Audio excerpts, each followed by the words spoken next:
આનેથી મોટા સુધી કાયમ આવે એવો છે તો તમારે શું કરવાનું છે 10 ગરમ અજમા લઈ લેવાના છે, 10 ગરમ તમારે સુવા દાણા અને 10 ગરમ લઈ લેવાના છે તમારે ધાણા દાળ અને 10 ગરમ લઈ લેવાની છે વરિયાળી।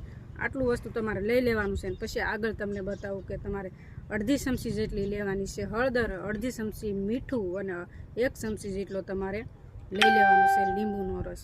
એ લીંબુનો રસ તમારે મેં તમને બતાવ્યું ને એમાં તમારે બધું મિક્સ કરી અને હલાવીને થોડુંક તમારે શેકી લેવાનું છે એટલે તમે હળદરનો જે કલર છે એમાં બેસી જાય। પછી તમારે શું કરવાનું છે ધાણા દાળ તમારે જ્યારે આ શેકાઈ જાય આમાં કલર આવી જાય પછી નીચે ઉતારીને ઠંડુ થઈ જાય ને પછી તમારે ધાણા દાળ છે ને આમાં એડ કરવાની છે એટલે બધુંય નાખશો ને એટલે અસલ મજાનો તમારે મુખવાસ બની જાય। એ મુખવાસ તૈયાર થઈ ગયો પછી તમારે શું કરવાનું છે સાંજે તારે તમે ખાઈને ઊભા થાવ પછી તમારે મુખવાસ તમારે અડધી ચમચી જેટલો દરરોજ ખાવાનો છે। જો આ ઉપાય કરી લેશો જે તમારું પાચન તંત્ર નબળું પડી ગયું છે ને તેમાં તમને મસ્ત મજાની રાહત થઈ જશે અને એસિડિટી થાય છે, કબજિયાત જેવું રહે છે તેમાં તમે અઢળક રાહત મળી જશે।